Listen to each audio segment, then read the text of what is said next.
Hi guys, it's Stephanie Grams, the Memory Bear Business Coach. I help sewing enthusiasts go from hobbyist to sewpreneur. Once you go to stephaniegrams.com, if you sign up for the newsletter list, then you will be able to download a free sewing business ebook. All right, so moving forward, we are going to go over the free download that's in the newsletter for February 2022. It is this blank one-page business plan. We've already gone over the identity and the problem that you solve. So now we are going to talk about the solution in your ideal market. A real quick tip is to take everything I say, write it down, but make it your own. So don't copy what I'm saying because it's too generic.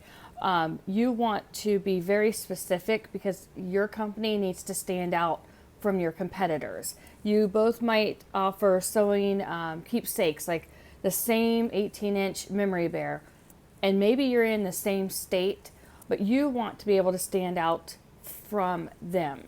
So saying that, we'll go to the solution. Now remember, these are all generic, so the solution would be we turn your favorite fabrics into heirloom items such as memory bears, and then you would list out what you offer. If you want to stick with just memory bears, then be specific on that. The 18-inch memory bear or a 22-inch memory bear. Do you want the 2D memory bear where it's just a front panel and a back panel? Or are you going to offer an 18-inch 9-piece memory bear that's like what we consider a 3D? So get very specific on what you want to offer and what it is, what type of product that is. If you are one of my students, we go into this more in depth.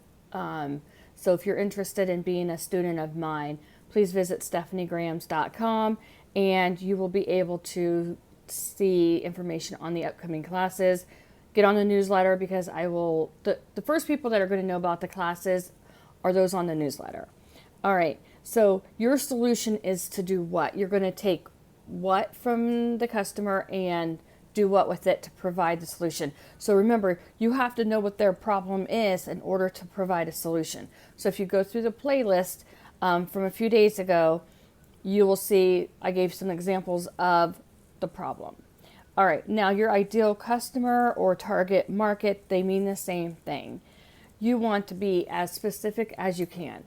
I do have a worksheet on this in the planner that's in my Etsy shop, and the link should be below the description of this video. But again, for the purposes of a one-page business plan, we're going to give a generic example. So your target market or ideal customer for your sewing business could say adult 18 and over. That's too vague and it's too generic, so don't just go with that. But an example is adults 18 and over who want to preserve their favorite clothes. That's generic, but it gives you an idea of how you can take that information and make it your own. And I'm going to go on and move to competition. Your competitor needs to be on your radar, not because you're trying to be like them. You want to be different from them. Don't get in the mindset of saying, oh, you know what? Sally's sewing studio up the street offers memory bears too, so I'm going to offer what she offers.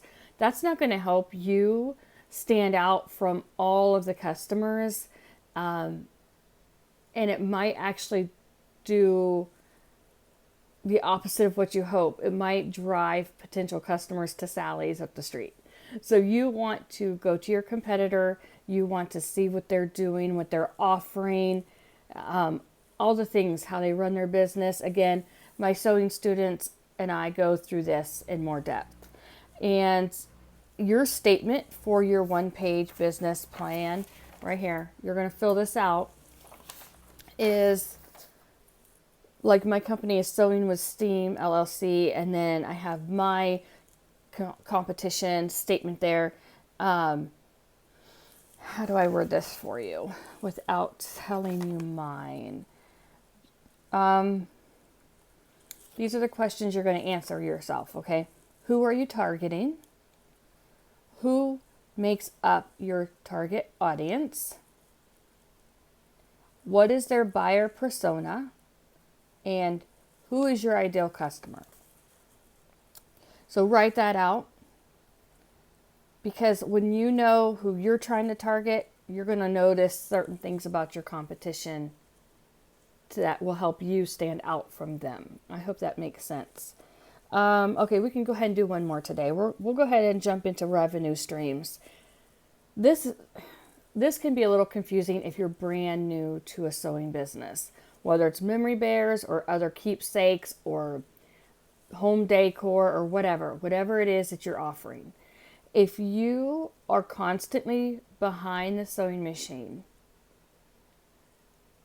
you're not maximizing the profits that you can for your sewing business. And without going into too much information and causing confusion, I want you to understand that even if you own the business yourself and you're the only business owner, like I'm an LLC, but I'm a single member LLC, I'm not the only one on my team. All right. I'm occasionally giving a team member something else to do. I don't have full-fledged employees. I don't have the budget for that yet. But occasionally, if there's something that needs done, I just find somebody that I can trust to handle it real quick for me, and then I move on. So when it comes to revenue streams, you have to think outside of your own ability at times. If you're really good at sewing the memory bears, maybe somebody else can take over with the stuffing of the bear or something. But think about that bear. I'm just going to continue to use a memory bear as an example. If your main stream of income is coming from that memory bear, that means if you're not making a memory bear, you're not making any income. All right. So think of other things that you do not have to do yourself to help you bring in income that is still related to your company. All right. If you want some ideas, I do give ideas to my sewing students. All right, guys. So that was it. We covered 4 areas today. We covered the solution, your ideal customer or target market. We talked about competition, and we talked about revenue streams. So keep your list, jot down all of your little notes that you've been taking, and feel free to reach out to me. I did have a sewing student go ahead and they started filling this out, and they wanted me to look at it. And I always have to remind you of a disclaimer. I do not give tax advice. I do not give legal advice. I'm not equipped for that. I'm not legally trained for that. I only share what has worked for me and my company. So please, everything we discuss, everything in my books, my ebook, my planners, my blog, my podcast, YouTube, everything that I share with you, you need to remember the disclaimer I have plastered everywhere, that I do not give legal advice or tax advice. You need to seek that on your own. All right, guys, I just share with you what works for me, and I share all the stuff I use, all the templates I use in my company. I share with you to help you get moving in the right direction.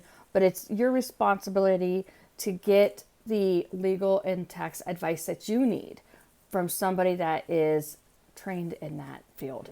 All right, guys, thanks for joining me again at stephaniegrams.com, the Memory Bear Business Coach, where I help sewing enthusiasts go from hobbyist to sewpreneur. Have a great day. Bye.